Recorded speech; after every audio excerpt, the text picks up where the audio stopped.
কথায় অনুপ্রাণিত হয়ে আমরা আজ এই কর্মসূচির ডাক দিয়েছি। সেটা হচ্ছে,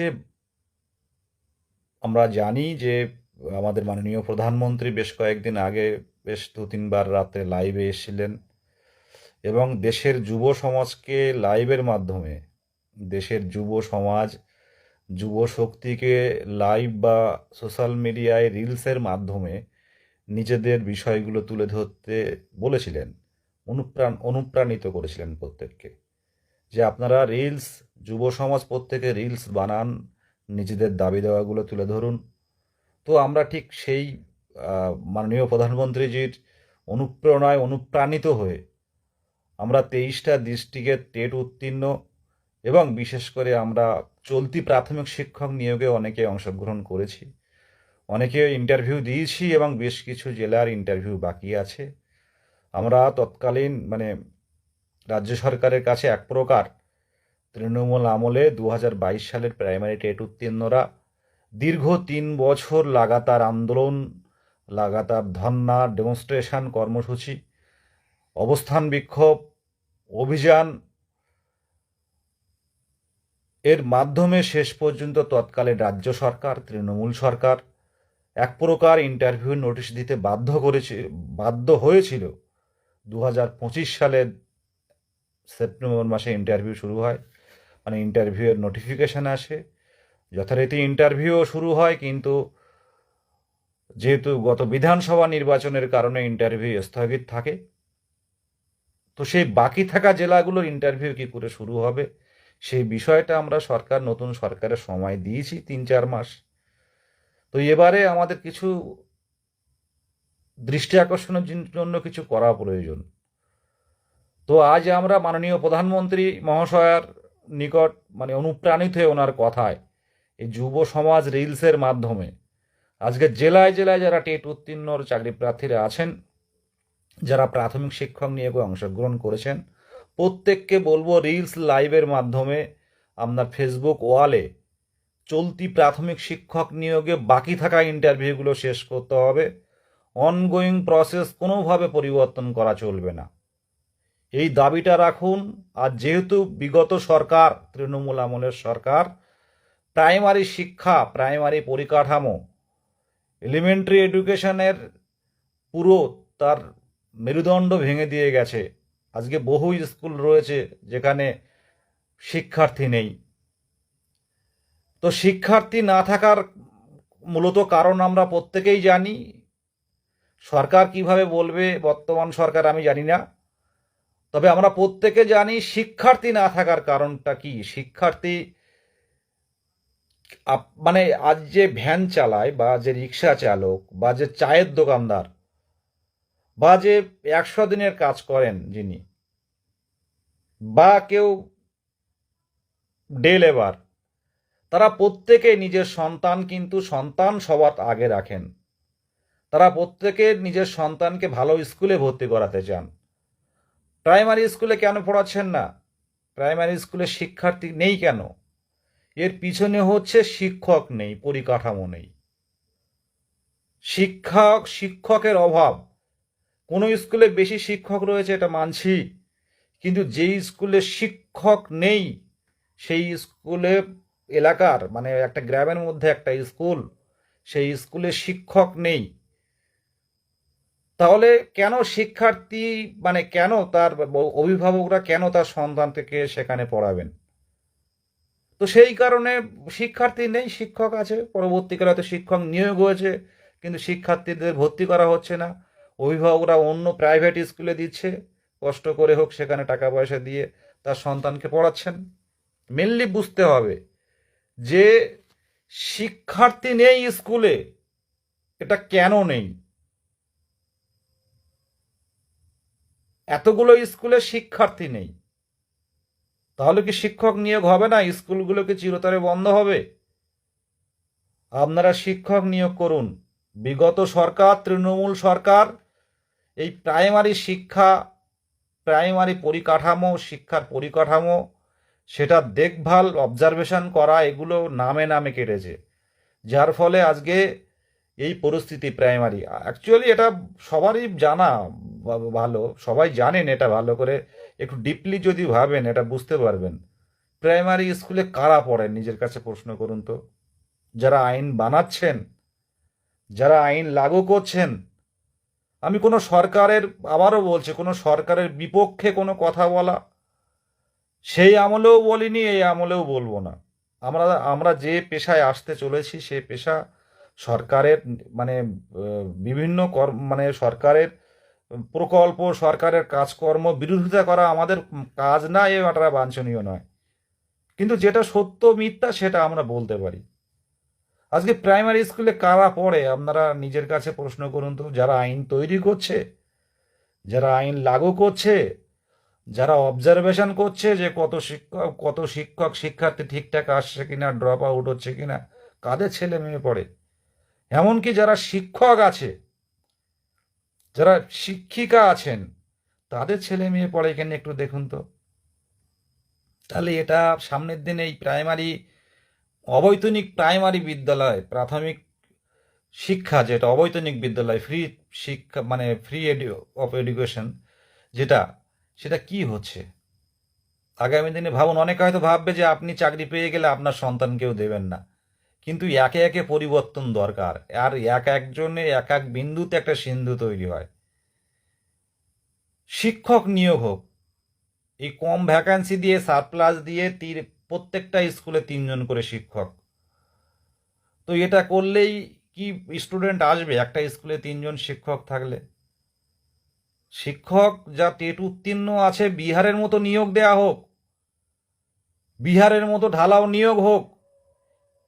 এই ওবিসি বাদ বা আদার্স বাদ, সে যাই হোক না কেন, টেট উত্তীর্ণ যারা আছে আপনারা নিয়োগ দিন। কোটার প্রয়োজন হবে না, ওবিসির প্রয়োজন হবে না, জেনারেলের প্রয়োজন হবে না, ইডব্লিউএস এর প্রয়োজন হবে না, এসসি এসটির প্রয়োজন হবে না। ডবল ইঞ্জিন সরকার। এই প্রাইমারি টেট উত্তীর্ণ 22 সালে টেট উত্তীর্ণরা সরকার আনার পক্ষে, ডবল ইঞ্জিন আনার সরকার আনার পক্ষে। জাতি ধর্ম নির্বিশেষে সবাই রাজপথে লড়াই করেছিল। আমি তো ব্যক্তিগতভাবে অনেকের সাথে কথা বলেছিলাম ভোটের আগেই। সরকার তো 4 তারিখ পরিবর্তন হলো, প্রত্যেকেই চাইছিল এই যে সরকার, এই বিগত সরকার, তৃণমূল সরকার আমাদের জীবন যৌবন কেড়েছে। যাদের বয়স অনেক অনেক পেরিয়ে গেছে, যাদের বয়স শেষ পর্যায়ে, এমনও অনেকে আছে যে সুযোগ পায়নি। আমরা 2014 টেটের ব্যাপারটা জানি। 2014 আলাদা করে কিছু বলার নেই, সোনার চামচ মুখে দিয়ে জন্মেছে, আপনারা জানেন ভালো করে। এবং সেই পরীক্ষা বা কেমন হয়েছিল, কিভাবে হয়েছিল, আমরা প্রত্যেকেই জানি। তো সেই পরীক্ষা অনেকেই পরীক্ষা দেয়নি। আবার 2017 সালের পরীক্ষায় কেমন হার্ড কোশ্চেন হয়েছিল আপনারা প্রত্যেকেই জানেন, হার্ড কঠিন কোশ্চেন হয়েছিল। তো এই 2 বছর গেল, তৃণমূল আমলের পরীক্ষার কথা বলছি। আর 2022 সালের টেট হলো তারপরে। তো ভেবে দেখুন, তাহলে এই রাজ্যে যদি ধারাবাহিক নিয়োগ মানে টেট পরীক্ষাই না হয়, তাহলে নিয়োগ হবে কি? মানে নিয়োগের জন্য ছেলেমেয়েরা বা যারা কোয়ালিফাই করবে কি করে যদি পরীক্ষা না হয়? পরীক্ষা তো হয়ইনি। তাহলে এত বছরে অনেকের বয়স পেরিয়ে গেছে। এখন যদি আপনারা বেছে বেছে নিয়োগ দেন, এখন যদি আপনারা, আমি বলছি না আপনারা আমাদের বঞ্চনা করেননি, বিজেপি সরকার আমাদেরকে বঞ্চনা করেনি, বঞ্চনা করেছে আমাদের তৃণমূল সরকার। তবুও বলবো আপনারা সরকারে এসছেন, এটা আপনাদের দায়িত্ব। কি হয়েছে পিছনে এটা আমরা ভাববো না, এটা আমরা আর জানতে চাইছি না। 3জন করে শিক্ষকটাও কিন্তু পর্যাপ্ত নয়। আমরা একটা নিয়োগ প্রসেস কিছুটা হয়েছে, তারপরে আপনারা ট্রান্সফার করছেন। কি হচ্ছে তাতে?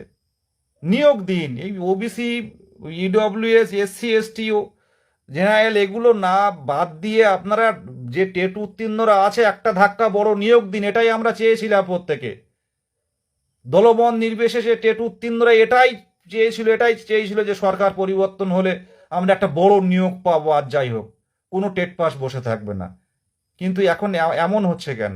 বেছে বেছে নিয়োগ নয়, এত বছর পর কে বাদ যাবে কে বাদ যাবে না, কার বয়স পেরিয়ে গেছে, এখন এগুলো যদি ভাবেন, নতুন করে যদি প্রসেস শুরু করেন, সেক্ষেত্রে দেখতে পাবেন কত আইনি জটিলতা তৈরি হয়। এই নিয়োগ কোনোভাবেই সম্ভব হবে না। এই নিয়োগ দ্বিতীয় আপার প্রাইমারির পথে যাচ্ছে। সরকারের উচিত দ্রুততার সাথে নিয়োগ এবং পর্যাপ্ত ভ্যাকান্সি দিয়ে যে টেট উত্তীর্ণরা আছে প্রত্যেকের নিয়োগ দিন। প্রত্যেকেই বাড়িতে গিয়ে বলুক, বাবা আমাকে, মা আমি চাকরি পেয়েছি বিজেপির আমলে, তৃণমূল সরকার আমার চাকরি দেয়নি।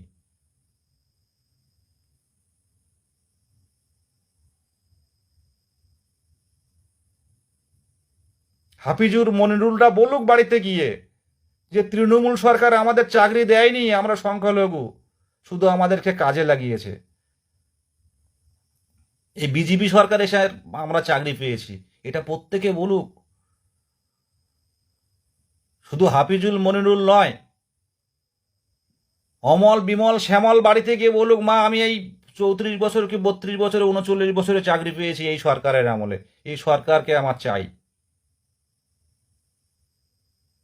টেট উত্তীর্ণ যা আছে সে তুলনায় ভ্যাকান্সি তার বেশি আছে,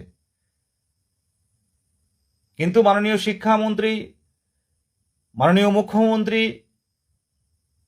ওনারা যদি মানে ঠিকঠাক চান তো নিয়োগ কিন্তু প্রত্যেকেরই হবে। এটা সদিচ্ছার প্রয়োজন, বারবারই বলছে সদিচ্ছা দরকার। একবার এই নিয়োগটা বেরিয়ে গেলে অন্তত 35-40 হাজার ভ্যাকেন্সি দিলে পরে কিন্তু আবার টেট টেট ছোট্ট ছোট্ট টেট নিল, নিয়ে অল্প অল্প করে নিয়োগ দিল, ধারাবাহিক নিয়োগ দিলে প্রত্যেকবার, যেমন স্যার বলছিলেন যে পুজো যেমন হয় প্রত্যেকবার নিয়ম করে, আমরাও প্রত্যেকবার নিয়ম করে মানে নিয়োগ দেব। খুব ভালো কথা, কিন্তু এই যে দীর্ঘদিন এই 2022 সালে যারা বয়স্ক ক্যান্ডিডেট যারা চাকরি না পাবে, এর পরে কি তাদের আর চাকরি হবে? যা নতুন সিলেবাস মানে নতুন নতুন যা এখন বর্তমানে যা কোয়ালিফাইড যারা স্টুডেন্ট উঠছে, যারা হাইফাই নাম্বার সব, কিছু জানুক আর না জানুক উচ্চ মাধ্যমিকে ডিএলএডে প্রচুর নাম্বার, তো এই একাডেমিকে তো তারা বেরিয়ে যাবে। তাহলে এই এই বিগত সরকার যেভাবে ছেলে মেয়েদের বাড়িতে বসিয়ে রেখেছে, এবছর যদি এই নিয়োগে চলতি নিয়োগে চাকরি না হয় কবে হবে? তাদের প্রত্যেকেরই বাবা মা আছে, প্রত্যেকেরই পরিবার আছে, প্রত্যেকেরই স্বপ্ন আছে, সেই স্বপ্নগুলো অধরা থেকে যাবে। গণতন্ত্রের যদি এইটুকু মানুষের একটু মানসিক শান্তি না দিতে পারে, তাহলে কিসের গণতন্ত্র বলবো? আজ তো সবাই সব কিছু দেখতে পাচ্ছি আমরা, শুধু নিউজ চ্যানেলগুলো একটাই কাজ, এই নেতা ওই বলেছে, ওই নেতা এ বলছে, আপনার বক্তব্য কি? এমপিরা সব দিল্লি চলে যাচ্ছে, আমি রাজনীতির কথা বলি না, কিন্তু সেই এমপির এলাকায় কে ডায়ালিসিসের অভাবে মারা যাচ্ছে, কে চিকিৎসার অভাবে মারা যাচ্ছে, সেগুলো কেউ খবর রাখে না। রাজনীতি হচ্ছে, আমি রাজনীতি করতে দিল্লি যাচ্ছি। আর যে আপনার এমপির কথা ভাবুন তো, সে যে দলেরই হোক না কেন, আপনার এলাকায় কটা মানুষের খবর রাখে? দেখছি তো নিউজ চ্যানেলগুলো একই রকম কথা, সারা দিন 24 ঘন্টা শুধু রাজনীতি। সরকারের ভালো ভালো কাজগুলো তুলে ধরুন, যেখানে নিয়োগ প্রয়োজন প্রাইমারি স্কুলগুলোর হাল তুলে ধরুন, সাধারণ মানুষের জীবন জীবিকা তুলে ধরুন। শুধু একটা সংবাদের কাজ নয়, একটা সংবাদের কাজ নয় শুধুমাত্র রাজনীতির খবর তুলে ধরা। আমি এই বিমল এই বলছে, শ্যামল আপনি কি বলছেন, সুশান্ত এই বলছে, প্রশান্ত আপনি কি বলছেন, এই হচ্ছে সারাদিনের কাজ। সরকারের ভালো কাজ তুলে ধরুন, সামাজিক প্রকল্পগুলো তুলে ধরুন, সামাজিক কাজ, সামাজিক সমস্যা, মানুষের ডিমান্ডগুলো কি কি আছে, এগুলো তো সংবাদ মাধ্যম গণতন্ত্রের চতুর্থ স্তম্ভ। আমরা আমরা সব দেখছি, প্রত্যেকের বুকে কিন্তু একটা কষ্ট আছে, প্রত্যেকের বুকে। আমরা সব রকম ভাবে চেষ্টা করেছি, আপনারা জানেন না। আমরা মাননীয় শিক্ষামন্ত্রীও কানে তুলে ধরেছি, শিক্ষামন্ত্রীর কাছেও গেছি, একবার না দুবার না টানা 5 বার। আজকে একটা কথা ভাবুন তো, প্রায় 157খানা এমএলএ, বর্তমান শাসক দলের এমএলএ, তাদের কাছে কিন্তু আমাদের দাবি তুলে ধরেছি। এমনকি এমএলএ নৌশাদ সিদ্দিকী মহাশয় বিধানসভায় তো মাননীয় শিক্ষামন্ত্রী, মাননীয় মুখ্যমন্ত্রী ছিলেন, সেখানেও কিন্তু 2022 সালের টেট উত্তীর্ণদের কথা তুলে ধরেছেন। আর কিভাবে তুলতে বলছেন? আর কিভাবে তুলতে বলছেন সেভাবে মনে আছে? পূর্ব বর্ধমানে সে তৎকালীন মুখ্যমন্ত্রী, মাননীয় মুখ্যমন্ত্রী মাননীয়া স্টেজে উঠে বক্তৃতা রাখছিলেন, সে তারই মাঝে কিছু আমাদের চাকরি প্রার্থীরা তারা গিয়ে প্লাকার্ড তুলেছিল। উনি বক্তব্য থামিয়ে সাংবাদিকদের বলেছিলেন যে ওদেরকে পরে ফটো তুলবেন, কিন্তু দাবিটা শোনেননি। সরকার যদি এই হয়, মানুষ তাড়িয়ে দিয়েছে তাদেরকে, মানুষ তাদেরকে বিতাড়িত করেছে যে তোমাদের আর দরকার নেই। নতুন সরকার এনেছে কিছু পাওয়ার জন্য। পরিষ্কার কথা বলছে, মানুষের মধ্যে অভাব আছে। আর বিশেষ করে চাকরি প্রার্থী, পশ্চিমবঙ্গের চাকরি প্রার্থীদের হাল খুব খারাপ, খুবই বাজে অবস্থা। যেমন মেয়েদেরও আছে, ছেলেদেরও আছে। মানে এই যে 2022 সালে টেট পাস করাটা অনেকের কাছে একটা অভিশাপ হয়ে দাঁড়িয়েছে। হয়তো একটা কোনো চাকরি ছেড়ে দিয়ে এসছে, ইন্টারভিউ দেবো, এবার হয়তো চাকরিটা হবে। হয়তো কেউ টিউশনই ধরেনি, তার এখন খাওয়া হচ্ছে না ঠিকঠাক করে, যে জানুয়ারি মাস থেকে ইন্টারভিউ হবে, ফেব্রুয়ারির মধ্যে শেষ হবে, তো আমি ইন্টারভিউ দেবো, আমি টিউশন ধরিনি। তো ইন্টারভিউয়ের জন্য টিউশন ধরেনি, তাদের এখন ইন্টারভিউ হয়নি, টিউশনও পাচ্ছে না, তাদের খাওয়া দাওয়া কি করে হচ্ছে? এদিকে যুবসাথী বন্ধ। ভাবলে অনেক কিছু বলা যায়, অনেক দাবি দেওয়া রয়েছে, কিন্তু সে পথে যাচ্ছে না। আমরা চাই দ্রুত, এই যে আজকের এই লাইভ করছি এটা একটাই কারণে, যে দ্রুত প্রসেস শুরু করা, বাকি থাকা প্রসেস শুরু করা এবং ভ্যাকেন্সি ইনক্রিজ করা, দুটো দাবি। আর কোনোরূপ অনগোয়িং প্রসেস মানে কোনোরূপভাবে কোনোরূপ পরিবর্তন করা যাবে না।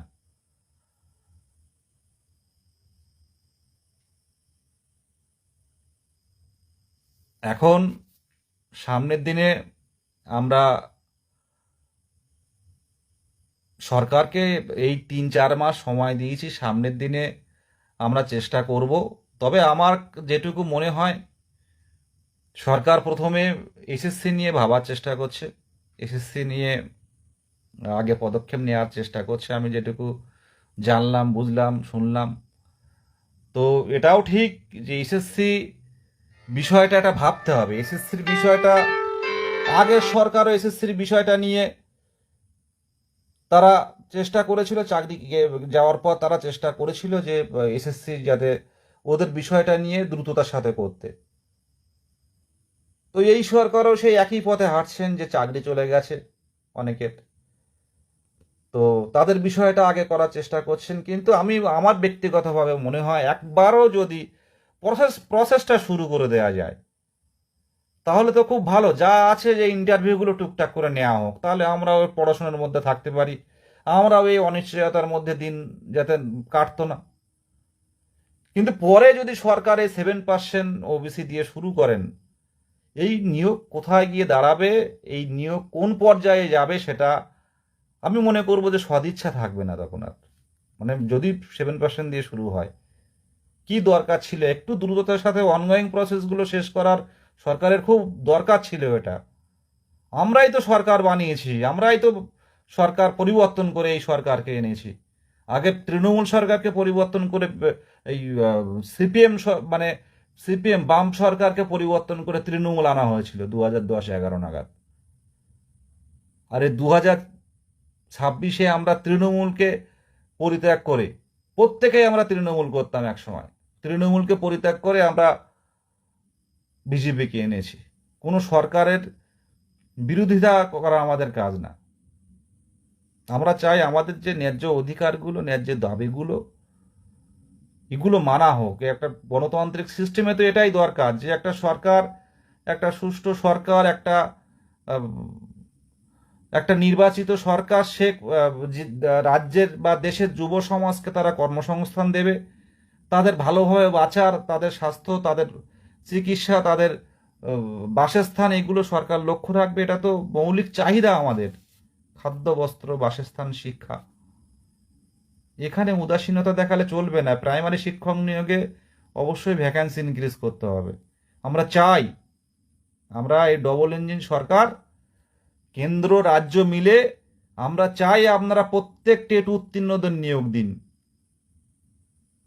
আর এই কম 13,421 এই আঞ্চলিক দল যেহেতু এত কম ভ্যাকান্সি দিয়েছে, আমরা চাই আপনারা ডবল ইঞ্জিন সরকার, আপনারা একটা বড় নিয়োগ দিয়ে এই টেট উত্তীর্ণদের প্রত্যেকে বের করে দিন, প্রত্যেকে স্কুলে ফিরুক, প্রত্যেকটা প্রাইমারি স্কুলে পর্যাপ্ত শিক্ষক থাকুক, তারা বাড়িতে গিয়ে গিয়ে তারা মানে অভিভাবকদের বোঝাবেন যে আপনার সন্তানকে দিন, আর আগের মতো প্রাইমারি স্কুল নেই, আমরা সবাই টেট উত্তীর্ণ, আমরা প্রশিক্ষণ নিয়ে এখানে এসেছি। আপনি বেসরকারিতে যাচ্ছেন, দেখুন তো সেখানে কজন টেট উত্তীর্ণ মাস্টারমশাইরা পড়ান। যারা এই প্রাইমারি চাকরি করছেন একটা বেসরকারি স্কুলের থেকে অনেক গুণে এডুকেটেড, অনেক স্কিল জানেন তারা, অনেক স্কিল তারা জানেন, উৎকর্ষতা আছে তাদের মধ্যে। আর বেসরকারি স্কুলের মাস্টাররা দেখুন আর প্রাইমারি স্কুলের মাস্টাররা দেখুন, শুধু সরকার অবজারভেশন করে না বলে প্রাইমারি স্কুলের মাস্টাররা এর আগে ঢিলা ঢলা চলতেন, চাপ নিতেন না, কিন্তু এখন চাপ মানে সরকার যথেষ্ট দেখভাল করবেন আর সব কিছু ঠিকঠাক করে শাসন, আইনের পথে শাসন চলবে। তো সেইভাবে আপনারা শিক্ষক নিয়োগ করুন, মুখে বললে হবে না। জেলায় জেলায় টেট উত্তীর্ণরা জেলায় জেলায় প্রশিক্ষণ প্রাপ্তরা স্কুলে ফিরুক, স্কুলে ফিরুক, একটা একটা স্কুলে 7-8 জন করে শিক্ষক থাকুক, দেখবেন পাশের বাড়ি থেকে সবাই এগিয়ে আসবে যে আর আগের মতো প্রাইমারি স্কুল নেই। কেন বেসরকারি স্কুলে টাকা দিয়ে পড়াতে যাও, প্রত্যেক মাসে মাসে টাকা, প্রত্যেক বছর বছর টাকা বাড়ছে, আমরা সরকারি স্কুলে পড়াবো, প্রাইমারি স্কুলে এখন শিক্ষক ভর্তি, এবং সেখানে মিড ডে মিল দিচ্ছে, ইস্কনের মিড ডে মিল, সুন্দর খাবার, সাথে ডিম আছে। তো এগুলো তো তখন সবাই তো একটা পরিবর্তন আসবে, একটু একটুতে তো পরিবর্তন হবে, একটু একটুতে পরিবর্তন তৈরি হবে। যে সাধারণ চাকরি প্রার্থীরা 22 স্টেটের, তারা প্রত্যেকেই বিজেপি সরকারকে ভোট দিয়েছে, যে এই সরকার আসলে আমাদের অন্তত 2018 সাল থেকে যারা বাড়িতে বসেছিলাম, 2018 সাল থেকে যারা অপেক্ষা করেছিলাম, অন্তত তাদের প্রত্যেকের নিয়োগ হবে। এখন এই অবস্থায় আপনারা প্রত্যেককে নিয়োগ দিন, সামনের দিনে প্রত্যেকেই স্কুলে এই ফিরুক, অন্তত কিছুটা প্রজন্ম, কিছু প্রজন্মের মধ্যে আছে তারা অন্তত বাকি জীবনটা সুস্থে কাটাতে পারবে। এটাই আমার শেষ কথা। লাইভ সবাই দেখেন, এবার দেখে যদি সবাই চুপচাপ থাকেন, মাননীয় মুখ্যমন্ত্রী আগে ছিলেন যিনি, শ্রীমতী মমতা ব্যানার্জি মহাশয়া, তো দেখেই যদি চুপচাপ থাকেন, গাড়ি আটকে প্রতিবাদ করছে তারপরেও যদি চুপচাপ থাকেন, তো কিছু বলার নেই। মানুষ দেখেছেন, মানুষ সব ভোটে দেখিয়ে দিয়েছে। নিয়োগ দিন, কেউ হয়তো বলছে না সোশ্যাল মিডিয়াতে, একটা কমেন্ট করলে হয়তো তার বাড়ির দিক থেকে চাপ তৈরি হবে, হয়তো লাইভ করলে তার বাড়ির দিক থেকে চাপ তৈরি হবে, কিন্তু ব্যাপারটাও অন্য। সবাই মানে নিজের ন্যায্য অধিকারের দাবিতে কিন্তু ভিতরে ভিতরে সোচ্চার, হয়তো সামনাসামনি কেউ কিছু বলেন না। প্রত্যেকেই আমরা সবাই ফলো করছেন যে চাকরি প্রার্থীরা নতুন সরকার আসার পরপরই যে একটা আনন্দ, একটা উৎফুল্লতা ছিল সবার মধ্যে, যে এবার আমরা প্রত্যেকেই নিয়োগ পাবো, কোনো ভাই যেন বাদ না যায়। আমার কোনো দীর্ঘদিন অপেক্ষা করার পর কোনো ভাই, কোনো দাদা, কোনো বোন যেন বাদ না যায়, প্রত্যেকেই নিয়োগ